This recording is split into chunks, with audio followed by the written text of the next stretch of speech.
Hay momentos en la astronomía que han transformado nuestra comprensión de los cielos. Descubre las leyes del movimiento de los planetas. Destellos de inspiración desde el firmamento. Puntos de inflexión que revolucionaron la manera misma de pensar en el cosmos. Cuando vino y dijo que estas cosas se movían en elipses, de repente el modelo empezó a funcionar. Que han cambiado nuestra percepción de la Tierra y nuestro lugar en el universo. Estas estrellas estaban al menos 10 veces más lejos que cualquiera de las estrellas que sabíamos que estaban en nuestra galaxia. Ya podemos dar rienda suelta a nuestra imaginación. Podría haber extraterrestres ahí fuera que vinieran a destruirnos.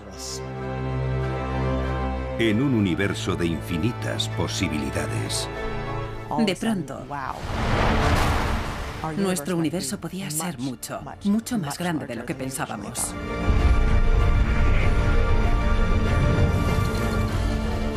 Esta es la historia de la obsesión de la humanidad por el cielo y del sentido del universo para nuestros antepasados. La historia de cómo pasamos de un mundo regido por seres sobrenaturales al cosmos descubierto por la astronomía científica. De cómo vemos otros mundos y buscamos el lugar que nos corresponde entre ellos. Esta es la historia de nuestros cielos ancestrales. Cielos ancestrales.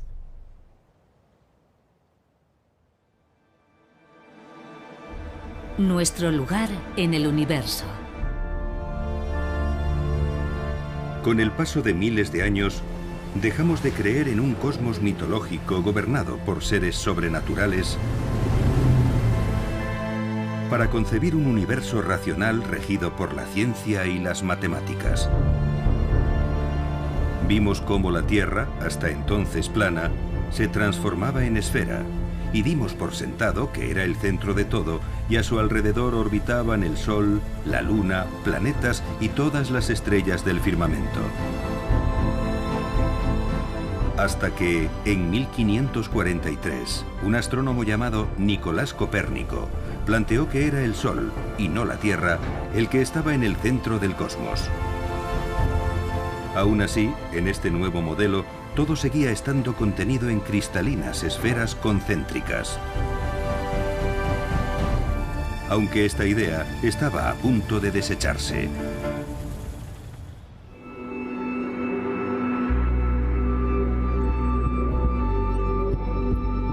En 1577, un gran cometa pasó muy cerca de la Tierra.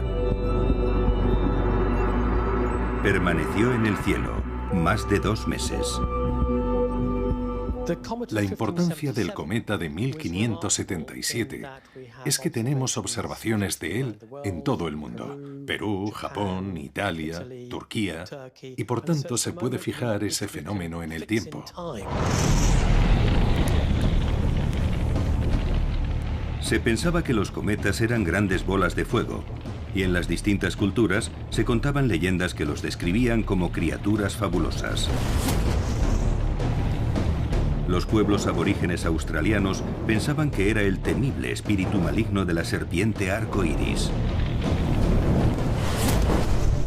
Otras culturas imaginaban que los cometas eran dragones con aliento de fuego. En la mayoría de los casos se consideraban señales de mal augurio que traían mala suerte.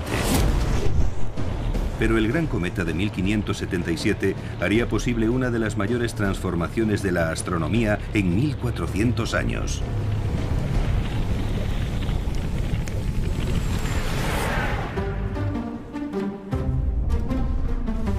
En el reino de Dinamarca, un hombre se sintió motivado para llevar la astronomía a una categoría superior. Observador heterodoxo del firmamento, llevaba una nariz de metal en sustitución de la auténtica que le habían cercenado en un duelo. Vivía en un castillo y hasta tenía su bufón particular. Aquel hombre se llamaba Tycho Brahe. Tycho Brahe era el astrólogo del rey de Dinamarca. Y por tanto, la exigencia de precisión era máxima. En aquella época, astrología y astronomía todavía eran inseparables, y se pensaba que el conocimiento sobre el funcionamiento de los cielos ayudaba a predecir acontecimientos en la Tierra. Brahe necesitaba entender cómo funcionaba el universo para ser más preciso en sus predicciones astrológicas. De manera que también fue muy conocido como astrónomo. En astronomía, como en todo lo demás, Brahe no hacía las cosas a medias. Tycho Brahe establece el mayor observatorio del mundo en su isla de Ven. Creo que es el 1% del presupuesto operativo de la corona de Dinamarca lo que se destina a financiar la isla de Tycho. Con los fondos casi ilimitados que le brinda el rey de Dinamarca, Brahe se pone manos a la obra y llena su observatorio con los instrumentos astronómicos más avanzados de la época. Son instrumentos anteriores al telescopio. Construye sextantes y cuadrantes gigantescos, cuyo manejo y el registro de los datos requieren el trabajo de varias personas. Los instrumentos que inventa le permiten medir con mayor precisión que nunca las posiciones de planetas y estrellas en el cielo nocturno. Pero a Brahe no le interesaban solamente los planetas y las estrellas. De hecho, se fijó en otra cosa que iba a cambiar para siempre nuestra percepción del universo.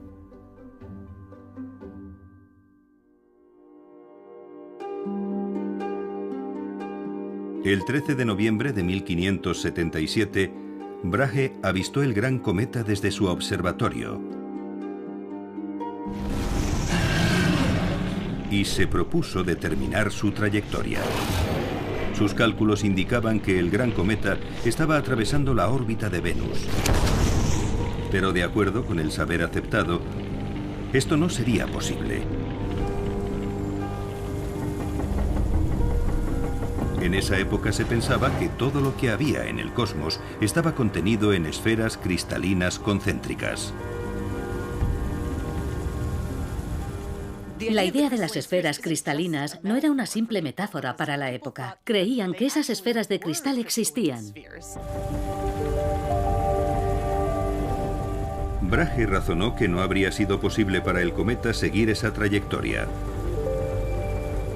Las esferas cristalinas tenían que haberlo detenido en su avance.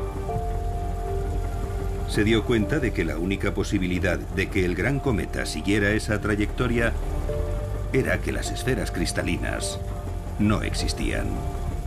En efecto, según la interpretación de Tycho, hace añicos esas esferas cristalinas.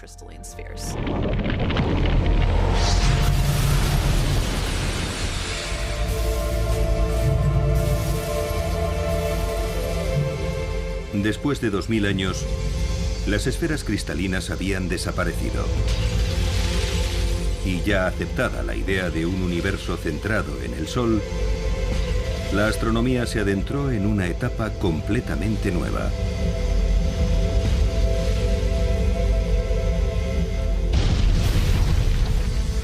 Sin embargo, aún persistía una idea ancestral.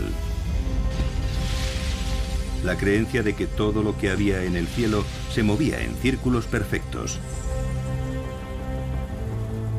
Así fue hasta la llegada de un nuevo astrónomo.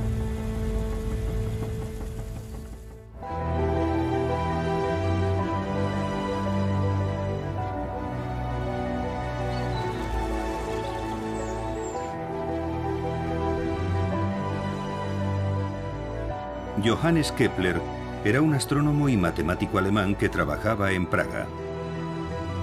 Haber presenciado de niño el gran cometa de 1577 le había motivado para estudiar astronomía.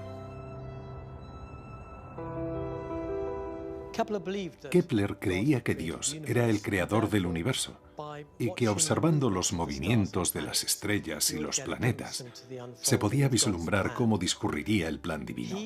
Decidió que había que desechar toda la astrología clásica y medieval y empezar desde el principio con una astrología nueva y reformada que estuviera basada por completo en la observación empírica. La mayoría de los astrónomos aún pensaban que todo en el universo se movía en círculos perfectos. Pero esta teoría no explicaba la forma de moverse los planetas en el cielo que observábamos. Durante más de 1500 años habían utilizado el concepto llamado epiciclo, según el cual los planetas se movían en órbitas con forma de lazos en espiral. Durante mucho tiempo la teoría funcionó, a pesar de lo complicada que era, con todos esos epiciclos. Era muy difícil trabajar con ellos. Kepler quería simplificar este modelo del cosmos. En cuanto tuvo acceso a las observaciones de Tycho Brahe, comenzó a recalcular las órbitas de los planetas. La gran contribución de Kepler fue tomar los datos de Tycho Brahe, que eran muy precisos, y ponerse a rehacer los cálculos. Mientras procesaba los datos, Kepler tuvo una idea tan maravillosa por su simplicidad que no podía creer que no se le hubiera ocurrido a nadie antes. Los planetas no se movían en círculos, sino en elipses. Una órbita elíptica se obtiene tomando una órbita circular y aplastándola queda más ahuevada.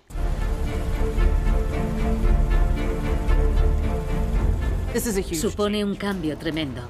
Los planetas no parecen realizar círculos exactos. Lo que descubre son las leyes del movimiento de los planetas. Cuando vino Kepler y dijo que se movían en elipses, de repente el modelo copernicano empezó a funcionar. Kepler publicó sus nuevas leyes del movimiento de los planetas en 1609 en un libro titulado Astronomía Nova. Había encontrado una explicación del movimiento de los planetas que le permitía prescindir de los epiciclos. Pero solo era una teoría. El hombre que iba a demostrarla definitivamente también sería el descubridor de la fuerza que mantenía el universo unido. Y se convertiría indiscutiblemente en el científico más famoso de todos los tiempos. En la Inglaterra del siglo XVII, un hombre llamado Isaac Newton se propuso reescribir todos los libros de texto publicados hasta la fecha.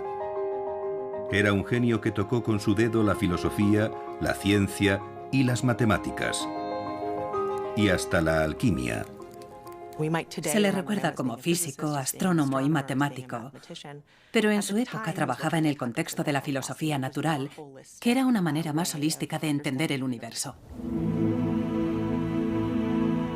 Newton era un hombre profundamente religioso que creía que la ciencia podía revelarnos el plan maestro de Dios para el universo. También era un innovador. Durante miles de años, se había pensado que en el espacio las cosas funcionaban de manera muy diferente a como lo hacían en la Tierra. Pero Newton pensaba de otro modo. No solo descubre estas simples leyes que explican lo que sucede aquí, en la Tierra, sino otra cosa todavía más importante, que esas mismas leyes funcionan fuera de la Tierra. Isaac Newton sostiene que todo el universo se rige por una misma ley, la ley de la gravedad.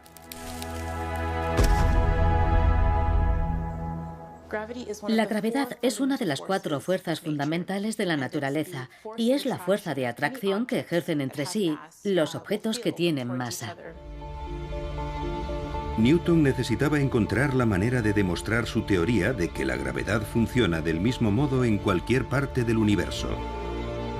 Y en 1680 llegó del espacio exterior la prueba de que así era. El cometa era muy luminoso y podía verse a pleno día. Fue motivo de polémica en el círculo de Newton, porque habían visto pasar un cometa en 1680 y después otro en 1681, y se planteaban si era el mismo cometa o eran 2 distintos. Newton se dio cuenta de que su teoría de la gravedad contenía la solución al dilema. El cometa de 1680 y el de 1681 eran un mismo cometa. Y argumentó que habría recorrido todo el sistema solar antes de que la fuerza de gravedad del Sol lo obligara a regresar de nuevo. Comprenden que ha viajado alrededor del Sol y está regresando por el otro lado de su órbita. Newton comprendió que la gravedad del Sol había hecho que el cometa trazara una órbita elíptica a través del cosmos. Entonces, la teoría de que los planetas se movían en órbitas elípticas también podría sustentarse en la fuerza de la gravedad. Supongamos que te lanzo una pelota, que sería un planeta recién formado con cierta velocidad inicial. Iría en línea recta hacia ti. Pero si activamos una fuerza de atracción en el centro de la habitación, que sería la fuerza de la gravedad del Sol, el nuevo planeta ya no iría hacia ti en línea recta, ni tampoco se dirigiría al centro del Sol. Se movería formando una curva elíptica. La gravedad impulsaba las órbitas elípticas y era el pegamento que mantenía el universo unido. Por fin teníamos un modelo preciso de nuestro sistema solar. Bueno, casi. Pero antes de ampliar un poco más nuestro conocimiento del firmamento, quedaba por resolver un problema en la Tierra. A principios del siglo XVI, los grandes imperios coloniales comenzaron a expandirse por todo el planeta. Había prisa por conquistar y explotar las riquezas de los territorios recién descubiertos. Para las naciones con actividad marítima como Inglaterra, España y Francia, navegar con precisión y seguridad era imprescindible.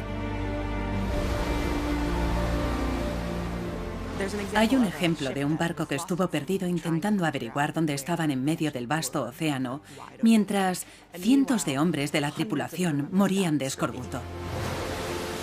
Realmente era una cuestión de vida o muerte. En 1707, un error de navegación hizo que una flota se estrellara en las Islas Sorlingas, frente a la costa suroccidental de Inglaterra. Fue una de las catástrofes marítimas con mayor número de víctimas mortales de toda la historia. Hasta 2000 marinos perdieron la vida. Hubo un clamor de indignación pública. No estaba bien que la gente saliera al exterior a comerciar en nombre de Inglaterra y muriera en el viaje de vuelta.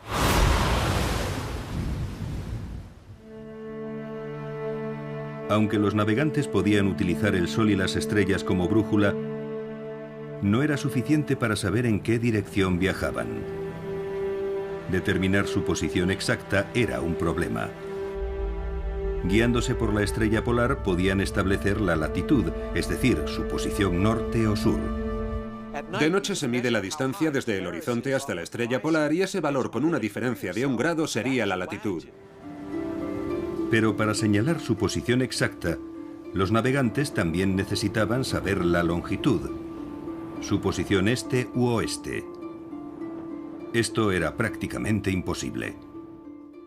Porque como la Tierra está rotando, no hay ninguna característica que te permita diferenciar el este del oeste, por lo que tienes que inventar una y establecer de manera arbitraria que en cierto lugar hay 0 grados de longitud. Puedes hacerlo, pero en cuanto te alejas de ahí, se vuelve muy complicado saber exactamente en qué longitud estás.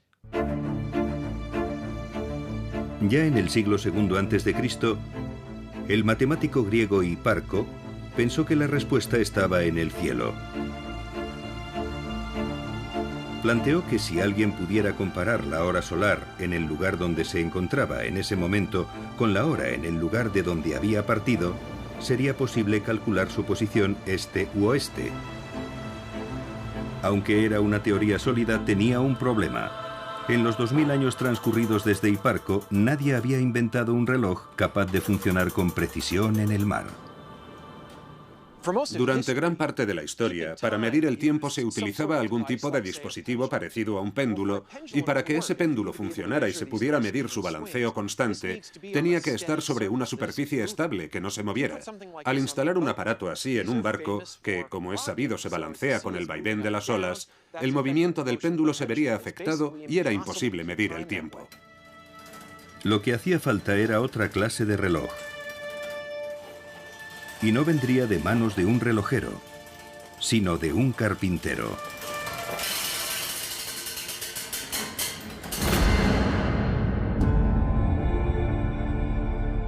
En 1714, ante la presión creciente de la comunidad marítima, el gobierno británico aprobó una ley llamada Ley de la Longitud.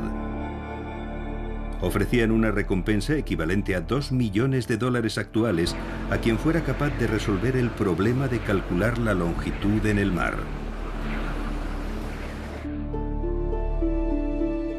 John Harrison era un ebanista del norte de Inglaterra a quien le apasionaba la reparación de relojes y vio una oportunidad de rentabilizar su afición.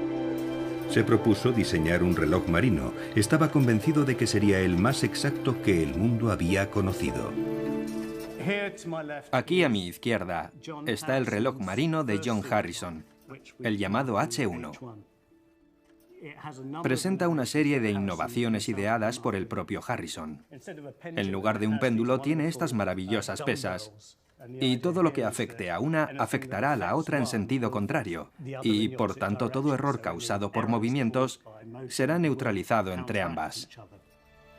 El H1 funcionaba en el mar y marcaba la hora con un margen de error de 3 segundos al día, pero Harrison no estaba del todo satisfecho. Se dio cuenta de que en realidad un reloj fijo no era la solución. Así que volvió a la mesa de dibujo. A principios de 1750, empezó a ver la solución en modelos compactos. El reloj inventado finalmente por Harrison fue el H4. Había dado con un diseño que consistía en una rueda volante grande y pesada que oscilaba a gran velocidad. Su razonamiento era que, como el barco en cierto modo se movía bastante despacio, un sistema de alta energía con un movimiento tan rápido no se vería afectado por la clase de movimientos que afectaban a un barco. El prototipo H4 de Harrison se puso a prueba en 1764 y funcionó. Por fin teníamos la tecnología necesaria para medir el tiempo que nos marcaba el sol y podíamos calcular la longitud en el mar.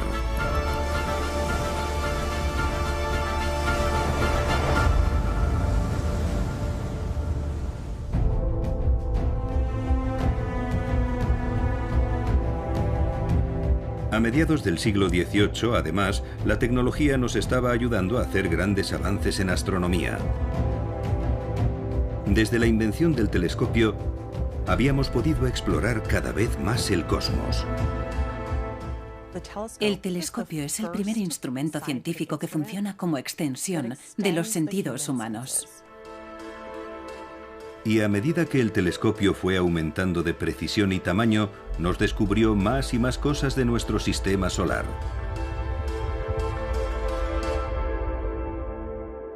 William Herschel nació en Alemania, pero viajó a Inglaterra para dedicarse a la música.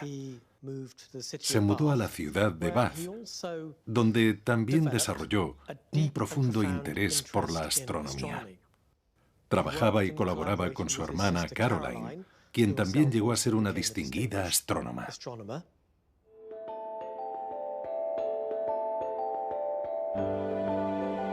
Los hermanos Herschel construyeron una serie de telescopios cada vez más potentes.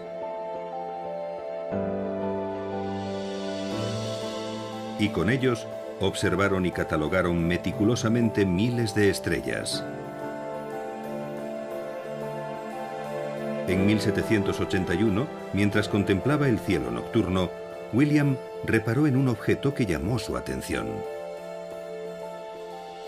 En ese momento no sabía qué era lo que había descubierto, pero después de trabajar con algunos de sus contemporáneos, llegó a la conclusión de que en realidad era otro planeta. Son los responsables del descubrimiento del planeta Urano. Fue un descubrimiento trascendental. Durante milenios habíamos pensado que solo había 5 planetas. El descubrimiento de Urano elevaba el número a 6. William dedicó el nuevo planeta al rey Jorge III. Gracias a ese gesto, Herschel se ganó el favor real y fue nombrado astrónomo del rey.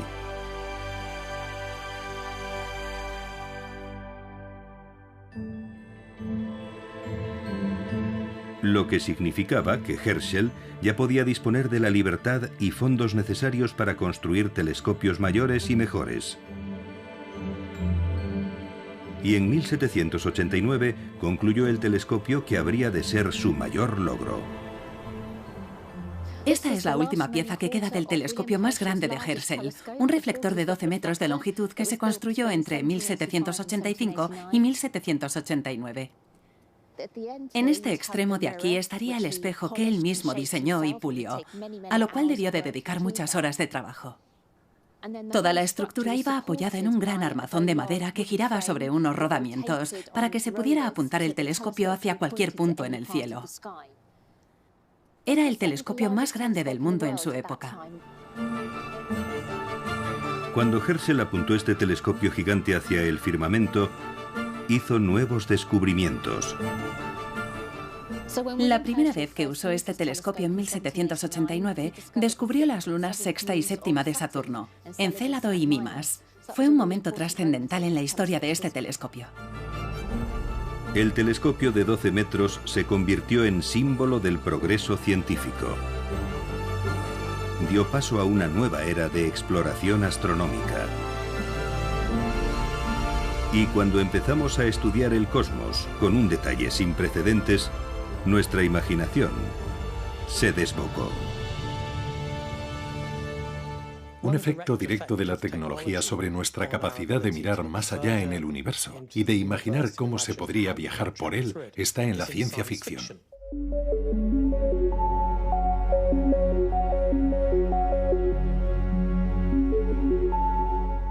Su momento culminante llegó en el siglo XIX con Julio Verne.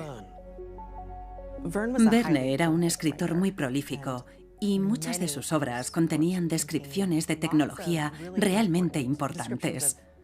A veces de una tecnología muy futurista que, en opinión de muchos, era muy adelantada a su tiempo. En 1865, Verne publicó su libro De la Tierra a la Luna. Julio Verne escribe sobre un club militar estadounidense en el siglo XIX donde se propone construir un arma gigante y enviar a 3 de sus miembros al espacio, que aterrizan en la Luna. Un silencio sobrecogedor pesaba sobre toda la escena. Y todo el mundo era consciente de que los audaces exploradores también estarían contando los segundos en el interior del proyectil. 38, 39... 40. ¡Fuego! Aunque era una obra de ficción, la novela de Verne sirvió de inspiración a científicos de todo el mundo. Lo importante de la novela es que está muy bien documentada. Julio Verne hace el trabajo preliminar de explicar el tipo de impulso que haría falta, la clase de materiales que se necesitarían para hacerlo posible. Sus cálculos eran tan precisos que por primera vez la idea de enviar un ser humano al espacio sonaba plausible.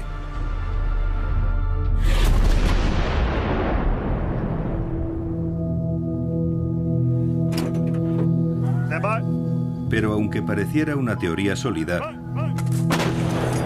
cualquier experto en artillería habría objetado que la realidad no es tan simple. Soy Gary White, pertenezco a la dotación de artillería de Campo 13 Bravo. Esta pieza de artillería que tengo delante es un obús de carro de 75 milímetros M1A1. El rango de estos obuses es de 8,8 kilómetros.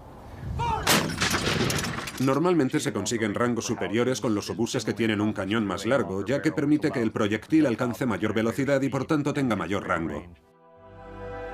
Para hacer realidad el disparo a la luna de Verne, habría que multiplicar por más de 15 la longitud del cañón descrito en la novela. Teóricamente es posible, pero en la práctica las posibilidades son casi nulas. Y resultó que había algo con lo que Julio Verne no había contado. Las fuerzas de gravedad que experimenta un proyectil al salir disparado del cañón son extremas, como poco.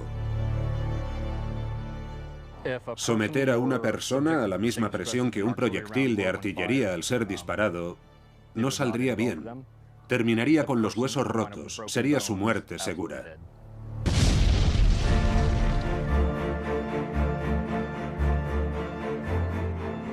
El sueño de Verne de enviar personas a la Luna quedaría firmemente instalado en el reino de la ciencia ficción.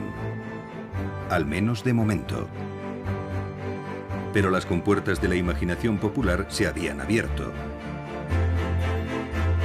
Y una multitud de escritores y pensadores empezó a soñar con qué, o incluso a quién se podría encontrar en el espacio.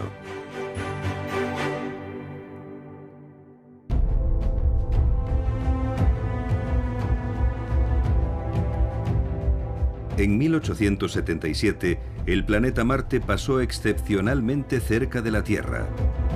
Y en Milán, un astrónomo italiano llamado Giovanni Schiaparelli aprovechó la oportunidad para estudiar el planeta rojo con un detalle sin precedentes.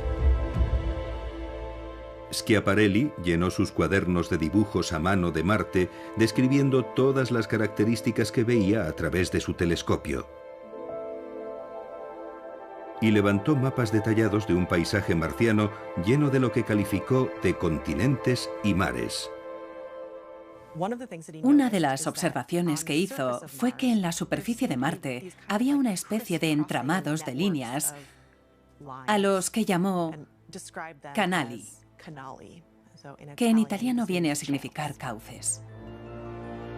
Pero cuando su trabajo se difundió por el mundo, la palabra canali se tradujo incorrectamente como canales. Un error que tendría consecuencias de gran alcance. Pensar en canales remite a algo que se ha creado artificialmente. Y si eran artificiales, era que alguien los había construido, claro.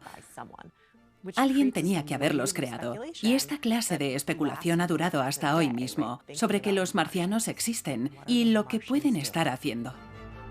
Así nació una nueva ola de literatura de ciencia ficción en la que se especulaba con que pudiera existir vida en el espacio exterior. Es bonito pensar que pudiera haber otra gente ahí afuera, siempre que pudiéramos tender lazos de amistad. Naturalmente, la otra cara de la moneda es que podría haber extraterrestres ahí fuera que vinieran a destruirnos. La idea de una amenaza extraterrestre inspiró uno de los libros de ciencia ficción más importantes de todos los tiempos. La obra de H.G. Wells, La Guerra de los Mundos. Un relato en el que una civilización extraterrestre hostil procedente de Marte invade la Tierra. Como con los dioses y monstruos de la antigüedad, de nuevo estábamos poblando el universo de criaturas fantásticas.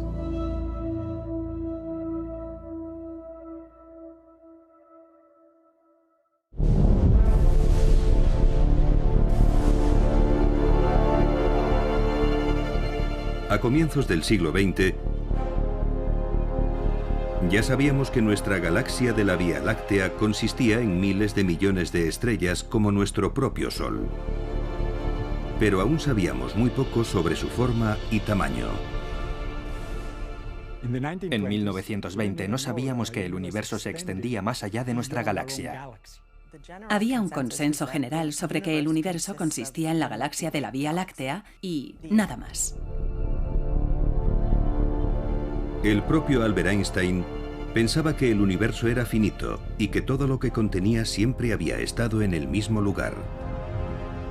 Cuando Einstein resolvió sus propias ecuaciones y planteó cómo pensaba que era el universo, era estático.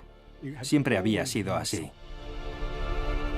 Pero la teoría de la mente científica más brillante de todos los tiempos estaba a punto de ser invalidada por un hombre que vestía hábitos.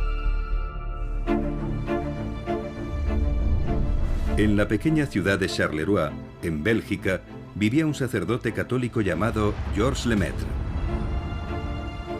Había sido ordenado sacerdote en 1923, 7 años después de que Einstein publicara su teoría de la relatividad general. Pero Lemaitre no solo era un hombre religioso, también era un hombre de ciencia. Lemaitre era un teórico, de modo que trabajaba con pluma y papel. Puso un gran empeño en explicar que la Biblia no era un libro astronómico. Cuando Lemaitre, que era un matemático brillante, recalculó él mismo las ecuaciones de Einstein, llegó a una conclusión muy diferente. Lo que Lemaitre nos dejó fue una solución a las ecuaciones de Einstein basadas en la teoría general de la relatividad, que demuestran que el universo estaría expandiéndose. La idea era contraria a siglos de astronomía. El propio Einstein tenía dificultades para creer que podía ser verdad. Lo que hacía falta era demostrarla.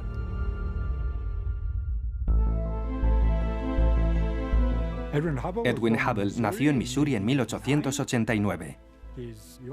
Era el clásico chico de Estados Unidos. Jugaba al baloncesto por Chicago y capitaneaba su equipo. Hablaba español. Estudió Derecho y más tarde decidió que quería ser astrónomo. Trabajó en Chicago en el observatorio de Yerkes, que era donde estaba el mayor telescopio refractor de la época, y allí hizo grandes observaciones. Después se trasladó a California, donde usó el telescopio de 100 pulgadas para llevar a cabo el resto de su trabajo.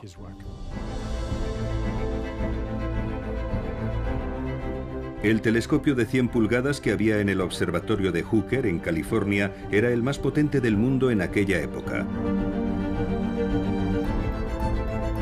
Hubble lo usó para estudiar nebulosas, unas distantes y difusas nubes de luz que llevaban siglos confundiendo a los astrónomos. Una de estas nebulosas en particular captó el interés de Hubble. Por primera vez, gracias a la altísima resolución disponible, tomó imágenes de la nebulosa de Andrómeda.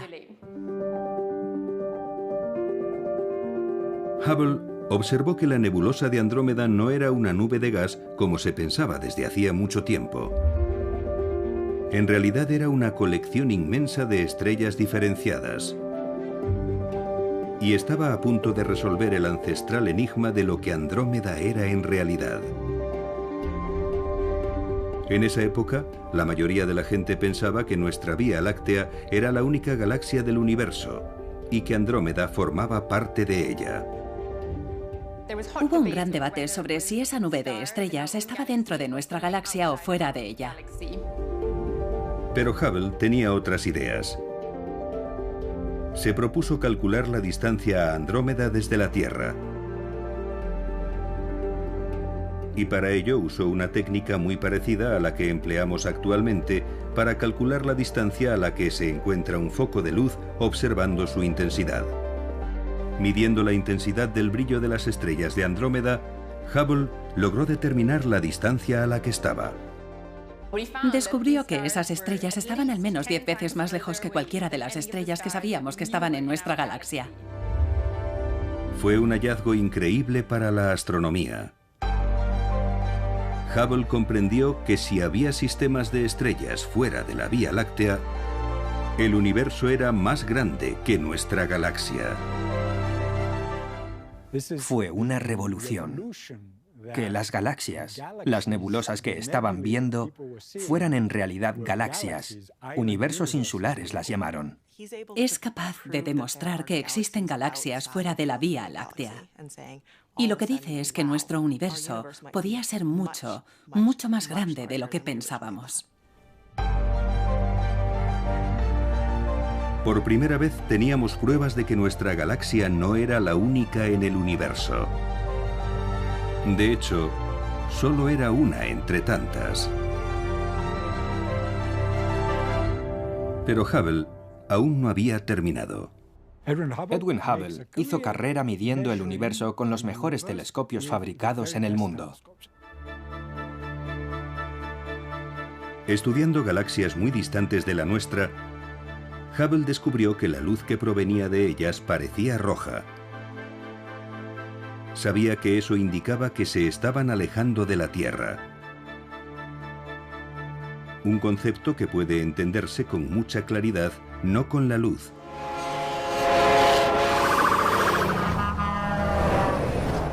sino con el sonido. En el colegio siempre se pone el ejemplo de la sirena de una ambulancia o un tren para explicarlo. Oyes que el tono va cambiando a medida que el objeto se acerca o se aleja de ti. El sonido viaja en forma de ondas.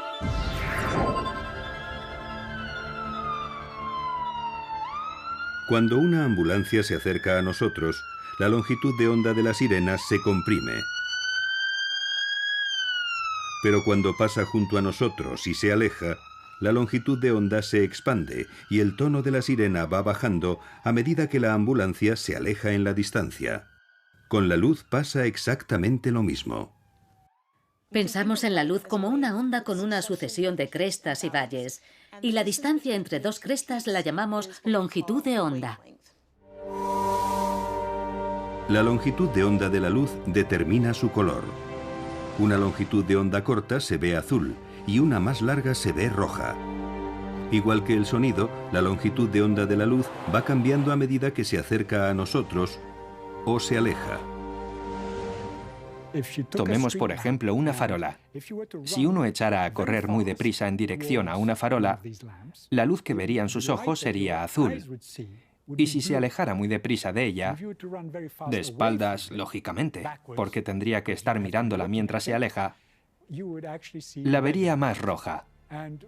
Pues bien, cuando miramos al universo sucede algo muy parecido. Si las galaxias avanzan hacia nosotros, se verán de color azul. En cambio, si se están alejando, se verán rojas.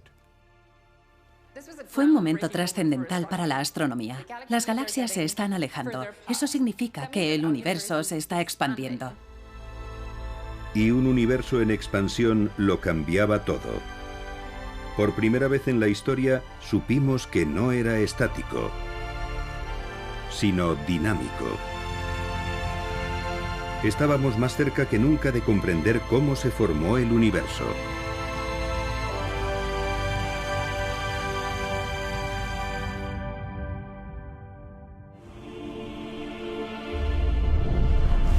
En Bélgica, Georges Lemaître estaba empezando a trabajar en su próxima gran idea.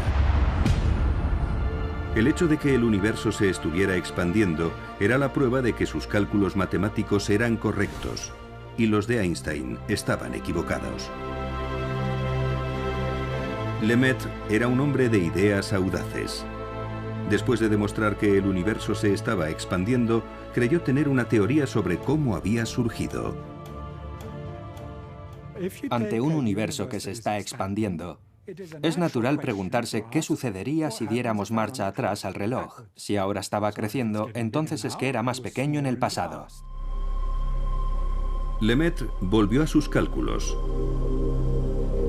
y analizó lo que sucedería retrocediendo en el tiempo más y más.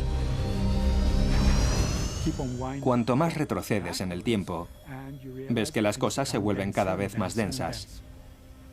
Lemaître dedujo que si se retrocedía lo suficiente, debió de haber un momento en que la densidad de la materia sería como un átomo.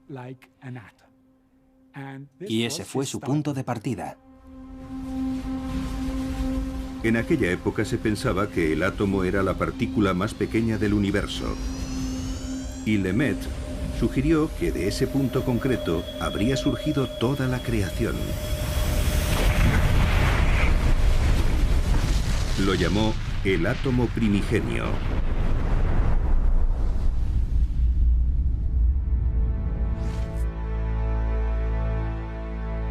Era una idea sumamente innovadora. La teoría de la relatividad general de Einstein afirmaba que el universo siempre había estado ahí. no podía tener un principio. Pero Lemaitre proponía todo lo contrario, que el universo había surgido de un solo punto. En algún momento se expande, explota, estalla. Se convierte en el universo que vemos ahora.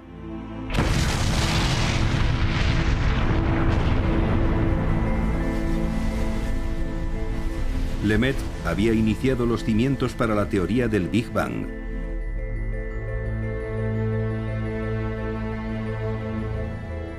Por primera vez, se nos ofrecía una historia de la creación que no se basaba en la mitología ni en la religión, sino en la ciencia.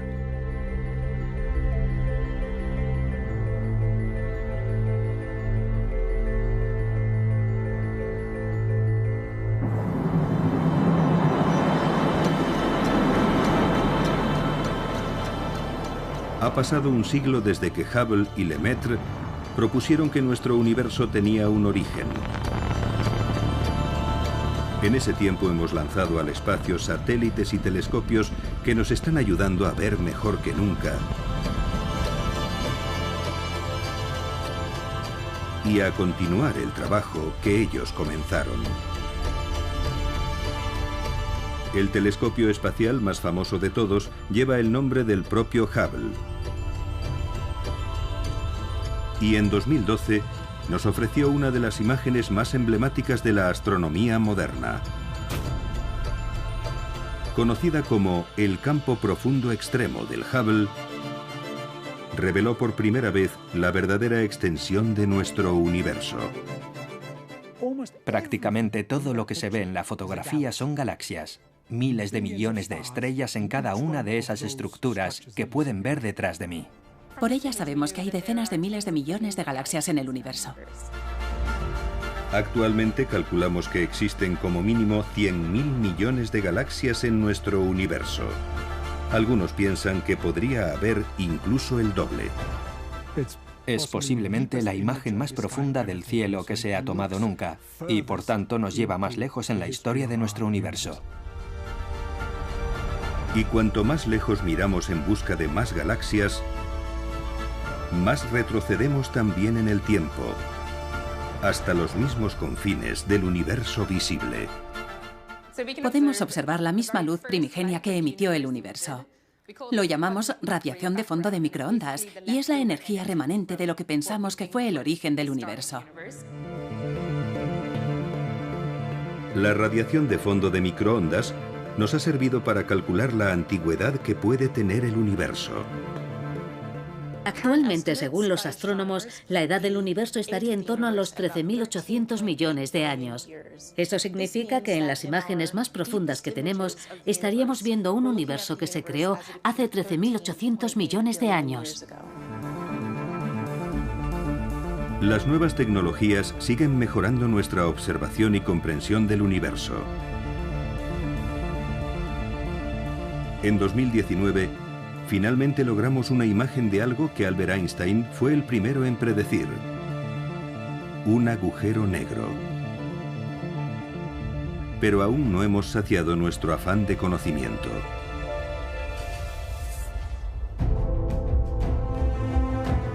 En la sede principal del Observatorio Europeo Austral en Múnich, Alemania,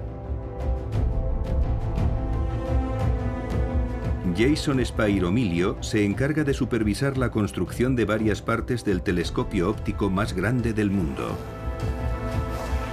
Se llama ELT.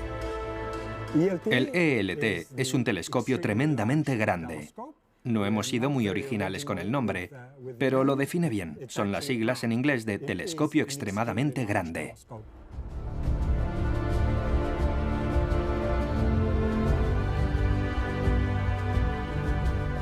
El ELT se está construyendo en la cima de un monte del desierto de Atacama, en Chile. Tienen previsto terminarlo en 2025. El diámetro es de 39 metros. En comparación, los mayores telescopios con los que trabajamos hoy tienen entre 8 y 10 metros de diámetro. Por tanto, va a suponer un salto gigantesco. Una vez construido, este telescopio captará 13 veces más luz que los más potentes en la actualidad. y 100 millones de veces más luz de la que es capaz de captar el ojo humano. Spyro Milio está estudiando cómo aprovechar de la mejor forma posible toda esa potencia adicional. Una de las cosas más emocionantes va a ser detectar planetas alrededor de otras estrellas. Y otra, que el ELT podrá ver estrellas de galaxias muy distantes. Se podrá saber su antigüedad, cuántos metales contienen, dónde han estado. De pronto se va a poder registrar de verdad lo que sucede en el interior de las galaxias. Es una máquina increíblemente potente que nos va a permitir profundizar aún más en nuestra comprensión de por qué el universo es como es. Es muy emocionante. Tal vez cueste creer que hubo un tiempo en que pensábamos que la Tierra era plana.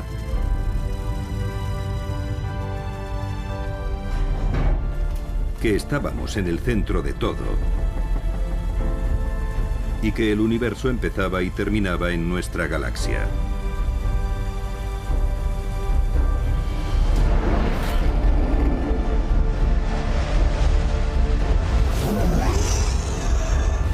Durante milenios explicamos el firmamento a través de historias de dioses y monstruos.